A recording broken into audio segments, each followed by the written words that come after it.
Hi friends, welcome back. So we've got to talk about super microcomputer stock, this ticker SMCI. Unfortunately, it appears to be a massive scam. And on top of that, I know a lot of people got hurt. It was pumped on YouTube. There was a channel called ticker symbol U. This guy is named Alex Divinksy. He was with the king pumpers of this stock. Have a listen to what he had to say. Even if the stock price continues to skyrocket. So, for all those reasons, I don't think it's too late to buy SMCI stock. I would average in over time, especially if we see more days where the stock drops by 20% or more. I've been holding Nvidia stock since 2016, and I know I'd seriously regret it if I stopped building my position after the stock had tripled. I think the same will be true for Supermicro Computer over the long term, and this is why it's so important to understand the science behind the stocks. Thanks for watching, and until next time, this is ticker symbol U. My name is Alex. So that was Alex pumping the stock when the thing was at the top saying, oh my God, it's so awesome. And unfortunately, a lot of people got hurt. Now, what happened was, if you haven't followed the story, Hindenburg came out with a short report a few months ago, right? Headline was Supermicro, fresh evidence of accounting manipulation, sibling self-dealing, and sanctions evasion at this high AI flyer. Unfortunately, though, people trusted someone like an Alex to, and this is Alex guy here, to say, hey, what's going on with SMCI? Is it cool or not cool? Alex is like, guys, it's totally cool. Have a listen. Overall, I didn't see a smoking gun in Hindenburg's short report that would make me sell my Supermicro stock, but I did see enough smoke to make me stop dollar cost averaging in until we get an official response. Let me know in the comments whether or not you're buying the dip on SMCI stock. So Alex was saying there's no smoking gun, but the accounting firm Ernst& Young begs to differ. They basically cut their relationship with the company, and essentially, again, I was saying this appears to be a massive scam. So you can see here, this was the headline, Supermicro's 50 billion stock collapse underscores risk of AI hype. The latest plunge followed Supermicro's disclosure on Wednesday that Ernst& Young had resigned as its auditor. So the basic gist of it is that if no accounting firm wants to touch this thing, and they're kind of saying, we just don't trust these people, we don't trust their numbers, we had nothing to do with them, just walk away, right?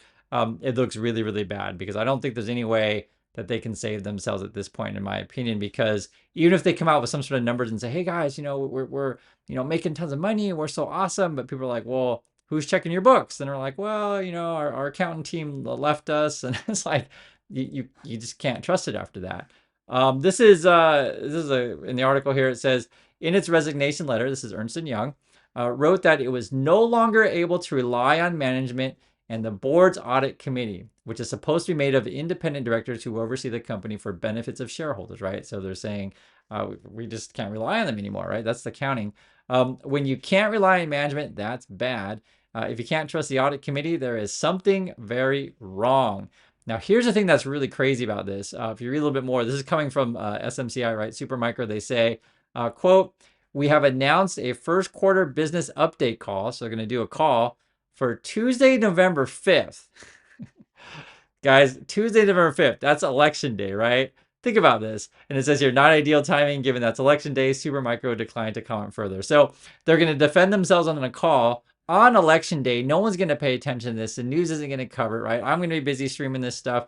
And it's like, if this company were honest, why would they defend themselves on the day where there's no reporters that are going to cover this at all, right? I mean, I'm just being really frank, guys. It's election day. I mean, normally it's just, you don't do anything on that day other than talk about the election and maybe the next couple of days. But that's the day that they choose. It says here they're going to do a business update call. This just reeks of total fraud, right? That your accounting firm leaves, you're going to defend yourself on election day. It looks really bad. When you actually go through the stuff of the Hindenburg report, it is a laundry list of all kinds of stuff. So I'll try to give you the gist of it. We'll read a little bit and then I'll cover some more details. It says here, and this is from Hindenburg, our 3-month investigation, right? So I looked into this quite a long time, which includes interviews with former senior employees, industry experts, as well as review of litigation record, right? So we're talking about lawsuits here. International corporate and customer records found glaring accounting red flags, evidence of undisclosed related party transactions, sanctions, and expert control failures and customer issues. Like, it's like a huge laundry list of stuff. And the thing what's crazy about this particular company, SMCI, right, Supermicro Computer, this isn't like a one-time thing. They were fined by the SEC. It was like back in 2020, I think it was. This is mentioning 2028, but sorry, 2018. But the thing is, like, they were doing accounting fraud for multiple years. So what happens is, let's say like you do fraud for 5 years, and then the SEC finally, fined you in the year 2020. So the dates may read say 2020, but like that's covering the prior 5 years. And now we're in say 2024, but now we're covering the prior 5 years before here. So then if you count all the way back, I mean, you could say like, well, I mean, these people have been, fraudulent for maybe 10 years or so, something like that. Like it's really, really crazy. Moreover, I was reading through the stuff, and guys, like I said, it is a laundry list of stuff. It honestly just sounds like some sort of mafia family or something like that. And because you read through the stuff, and it's like the mom and dad's involved, you got wives involved, brothers involved, these kind of things. Let me read a little bit, and I'll tell you what I'm talking about. So it seems like all corrupt. It's Russian money, Chinese money. Could be all sort of things going on with this. It says the company was founded in September 1993 by board chairman and CEO Liang and his wife, right? So we're talking people, married couple founds a company. A third co-founder, Yi Xian, was involved in 2018 when he resigned. All his positions as the company dealt with regulators following a previous audit committee investigation, right? So they already had problems before with their accounting. Then it goes on to say here, co-founder Sarah Lu's brother, right? So the brother gets involved. Hung Fong works for the company. Sarah Lu's sister-in-law, Xiao Feng, that's a cow, works there. And then you have the Sarah Lu's other sister-in-law, Mian Xiai Hung, is also there. So then you got those. Then you got, so it's like two sister-in-laws. You got the brother, I guess.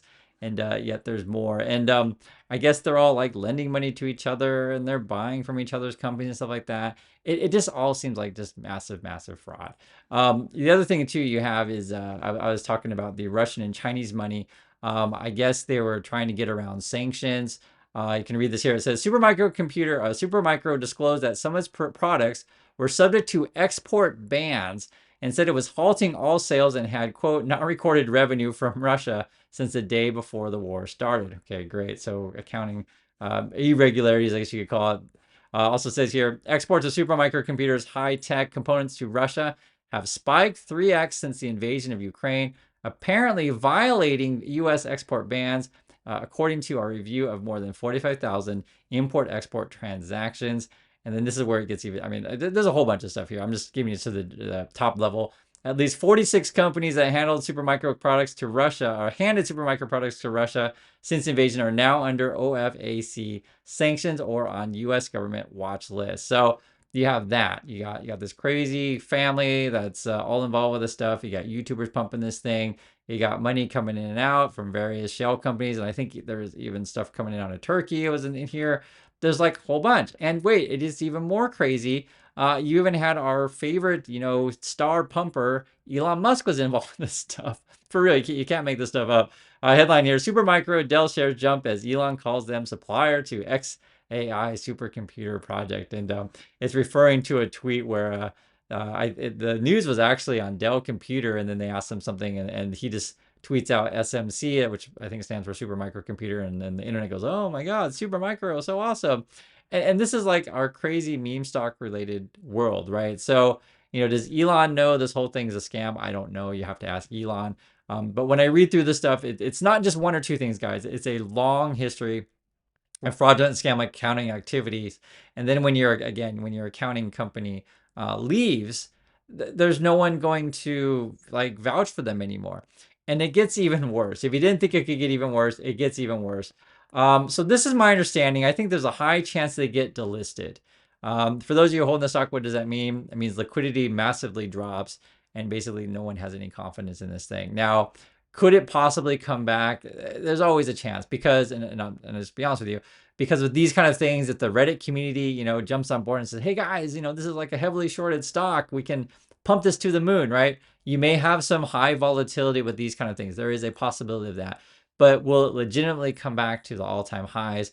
For me, when I read through all this stuff, I just think there's a very, very slim chance of that.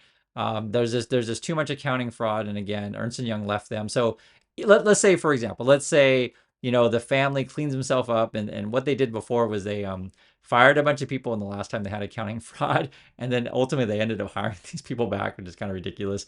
But I'm saying, let's say they fire everyone again and clean themselves up.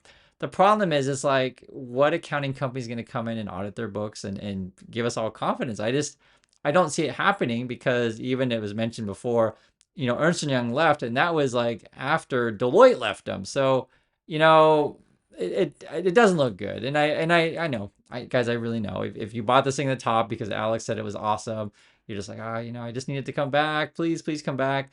Sometimes, guys, things don't work out. I just don't know what to tell you. I just rather tell you the truth than not. That's why I'm going through this with you. But you can read some more here. It says that morning, Supermicro disclosed that its auditor Ernst& Young had resigned a full week earlier. Ernst& Young questioned the company's quote integrity and ethical values. That's what I was saying. Like Ernst& Young can't even trust these people, right? And that's again supposed to be the ones who verify everything. They also say here, quote, we are resigning due to information that has been recently come to our attention, which has led us to no longer be able to rely on management's and audit committee's representation. And then Supermicro, they're defending themselves. They say Supermicro disagrees with Ernst& Young's decision to resign, and we are working diligently to select new auditors.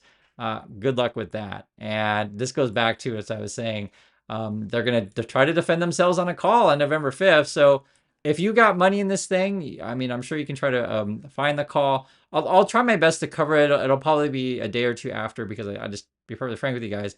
They're defending themselves on election day, which I think is a really sleazy thing to do. So, there's just too many red flags with this company. And, like I said, I'm sorry if you're a follower of Alex and, over at Tickle Some Review and he's telling you how awesome it is. And the short report comes out and he's like, oh, it's not that bad. There's no smoking gun. I mean, from my perspective, there's just I don't think there's any way this thing's coming back. But like I said, it could be volatile in terms of trading if the Reddit community jumps on, and you never know that kind of thing that could be pumped up by Chinese or Russian money with a bunch of bot accounts, stuff like that. For these kind of stocks, that stuff happens. This is basically a meme stock. But overall, it sounds really, really fraudulent. And again, I think it may get delisted. I think they have till November 16th to meet NASDAQ regulation or something like that. That's what I was reading here. Yeah, it was one of these. I think it's November 16th. Yeah, I have it right. I think it's right here. Yeah, right here. It says here, Supermicro is now at risk of being delisted from NASDAQ and has until November 16th to regain compliance. So this is from Mizuho. They say we see a higher delisting risk in the absence of an auditor and a potential to challenge to getting a new one. So the only way, I mean, we're about 10 days or so away from November 16th. I think this is a one-way ticket down. So I'd like to hear you guys' thoughts on this thing. Again, I'm sorry to report the bad news, but I'd rather someone tell you the truth than not. So please be careful out there, and appreciate you watching.